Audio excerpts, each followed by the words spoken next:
নমস্কার আমার ছোট ছোট ভাই বোন এবং আমার স্টুডেন্টরা, আশা করছি তোমরা ভগবানের কৃপায় সবাই ভালো রয়েছো। 11-এর এই বছর থেকে নতুন সেমিস্টার প্রথা চালু হচ্ছে। 4টা সেমিস্টারে ভাগ করা হয়েছে টোটাল উচ্চ মাধ্যমিকটাকে। আমরা যেহেতু 11-এর ফার্স্ট সেমিস্টার প্রথম বছর পরীক্ষা দিচ্ছি বা পরীক্ষা দেব, তার জন্য একটু ভয় পাচ্ছি কিভাবে কেমন কোশ্চেন পড়বে। প্রথম বছর হলে যেটা হয়, আমি তোমাদের জন্য এই ক্লাসেই উপমন্যু কথা একটা ভিডিও আকারে এনেছিলাম। আমার এই চ্যানেলে আমি তোমাদের জন্য সমস্ত পড়া ধরে ধরে, এমনকি এমসিকিউ এসিকিউ সমস্ত কোশ্চেন ধরে ধরে কিন্তু দেওয়া হয়। আমি উপমন্যু কথাটা ভিডিও আকারে দিয়েছিলাম, তো অনেকেরই ভালো লেগেছে এবং কমেন্ট করে বলেছে বর্ষা বর্ণনম বা বিভিন্ন অধ্যায়গুলো যদি ভিডিও আকারে দিতে পারি তাহলে স্টুডেন্টরা ভালোভাবে মনে রাখতে পারবে। তাই তোমাদের মনে রাখার জন্য আমি বর্ষা বর্ণনম, যেটা আমাদের আদি কবি বাল্মীকি লিখেছেন, তার রামায়ণের কিষ্কিন্ধা কাণ্ডের 28তম স্বর্গ থেকে নেওয়া হয়েছে, সেই অধ্যায়টা আমি তোমাদের সামনে আজকে তুলে ধরব। তো রামায়ণের কিষ্কিন্ধা কাণ্ডের এই 28তম যে অংশটা, সেখানে কিন্তু 66টা শ্লোকের দ্বারা কিন্তু এটাকে বর্ষা বর্ণনমটাকে বর্ণনা করেছেন শ্রীরামচন্দ্র তাঁর ভাই লক্ষ্মণের উদ্দেশ্যে। কিন্তু আমাদের নেওয়া হয়েছে কেবলমাত্র 10টা শ্লোক, সেখান থেকে বেছে বেছে। সেই 10টা শ্লোক আজকে আমরা ভিডিও আকারে দেখে নেব, যাতে আমাদের বিষয়বস্তুটা পুরোটা মনে থাকে এবং সেখান থেকে এমসিকিউ এসিকিউ কোশ্চেন দিলে যাতে আমরা ভুল না করি, অন্তত লিখতে পারি। তো চলো কথা না বাড়িয়ে আমরা আজকের বাল্মীকি রচিত বর্ষা বর্ণনম অংশটা দেখে নেব। আর হ্যাঁ, যারা নতুন আমার চ্যানেল ভিজিট করছো তাদের উদ্দেশ্যে বলবো, অবশ্যই আমার চ্যানেলটাকে সাবস্ক্রাইব করে পাশে থাকা বেল আইকন প্রেস করে অল নোটিফিকেশান করে নিও। আর ভালো লাগলে অবশ্যই লাইক করো, বন্ধুদের সাথে শেয়ারও করতে পারো।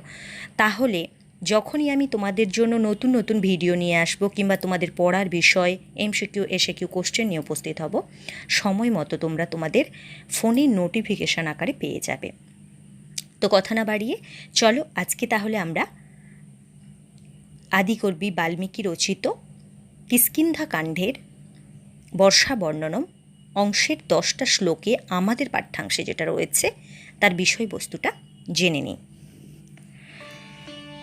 শ্রীরামচন্দ্র ভাই লক্ষ্মণকে বর্ষার অপূর্ব শোভা দর্শন করানোর উদ্দেশ্যে বলেন, লক্ষ্মণ, এখন বর্ষাকাল উপস্থিত হয়েছে। পর্বতের মতো মেঘসমূহ সম্পূর্ণ আকাশকে আচ্ছন্ন করে দিয়েছে। কর্পূরের মতো শীতল ও কেতকীর গন্ধে সুরভিত বাতাস দেখো চারিদিকে কেমনভাবে বইছে।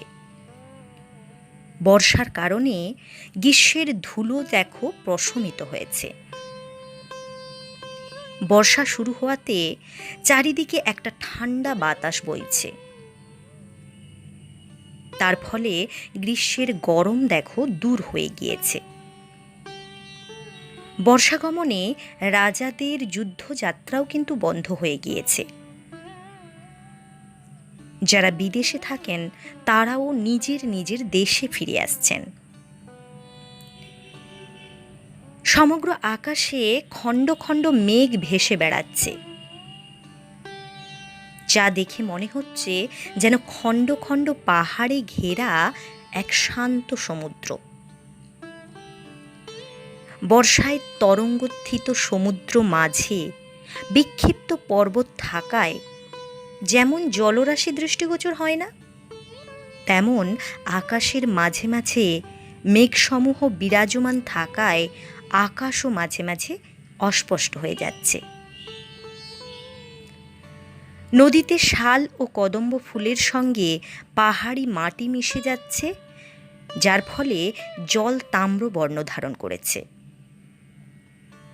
চারিদিকে মাঝে মধ্যেই ময়ূরের কেকা ধ্বনি শোনা যাচ্ছে।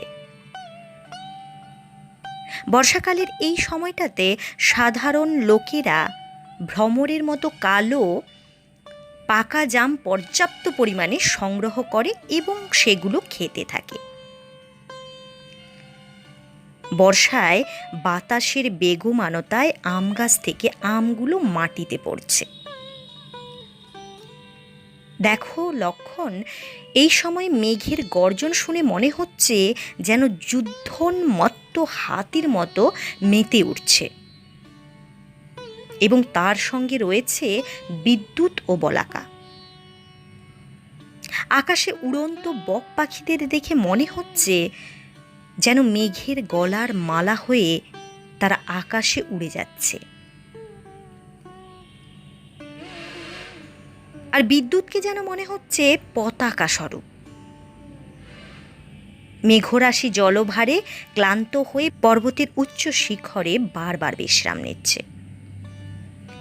দেখো লক্ষণ, নদীতে জলরাশি দ্রুত বেগে প্রবাহিত হচ্ছে এবং মেঘেরা প্রচুর বারিধারা বর্ষণ করছে। মত্ত হাতিরা গর্জন করছে এবং বনের প্রান্তভাগ সুশোভিত হয়ে উঠেছে। দেখো লক্ষণ, এই সময় বিরহীরা প্রিয়ার কথা ভাবছে। প্রিয়া কাছে না থাকায় পুরুষের চিন্তামগ্ন হয়ে পড়েছে প্রিয়ারা। চারিদিকে বর্ষা মুখরিত মনোরম পরিবেশে ময়ূরেরা নৃত্য করছে, ব্যাঙেরা ভীষণ আশ্বস্ত হচ্ছে। কিন্তু কেতকী ফুলের গন্ধে আনন্দিত গজরাজেরা ঝর্ণার শব্দে আকুলিত হয়ে ময়ূরের সঙ্গে নিনাদ করছে। দেখো লক্ষণ, এমতাবস্থায় অর্থাৎ বর্ষার আগমনে অরণ্য আজ বিচিত্র রূপে সেজে উঠেছে।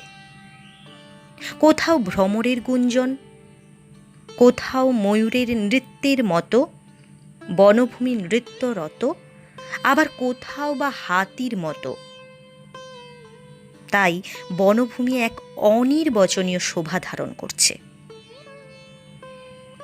বনের মধ্যে বিচিত্র শব্দ শোনা যাচ্ছে। আজ এই বর্ষার আগমনে ভ্রমরের গুঞ্জনে মেঘের গর্জন যেন মৃদঙ্গ বাজাচ্ছে এবং ব্যাঙের দল যেন তাল দিচ্ছে। দেখো লক্ষণ, এই সব কিছু যেন একসাথে মিলে মিশে গেছে।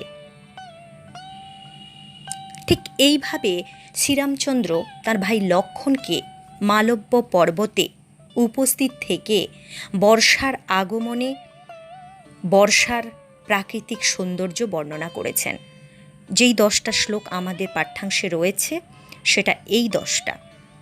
এই ভিডিওটা আর এই বিষয়টা যদি তোমরা ভালোভাবে শুনে রাখতে পারো, তাহলে তোমাদেরকে যেখান থেকে এমসিকিউ এসিকিউ দেখ না কেন তোমরা কিন্তু লিখতে পারবে। তো চলো আর কথা না বাড়িয়ে আজকে আমরা বর্ষা বর্ণনম ভিডিওটা দেখলাম। যারা নতুন তাদের উদ্দেশ্যে আরও একবার বলছি, অবশ্যই এইরূপ ভিডিও পেতে চাইলে এবং ধরে ধরে কোশ্চেন পেতে চাইলে অবশ্যই আমার চ্যানেলটাকে সাবস্ক্রাইব করে পাশে থাকা বেল আইকন প্রেস করে অল নোটিফিকেশান করে দিও। তাহলে আমি যখন যেইরূপ ভিডিও নিয়ে উপস্থিত হব সময় মতো সেগুলো তোমরা তোমাদের ফোনে নোটিফিকেশান আকারে পেয়ে যাবে। তো কথা না বাড়িয়ে আজকে ভিডিও এখানেই শেষ করছি। যতক্ষণ না নতুন ভিডিও নিয়ে ফিরে আসছি ততক্ষণ পর্যন্ত সবাই ভালো থাকবে, সুস্থ থাকবে। ধন্যবাদ।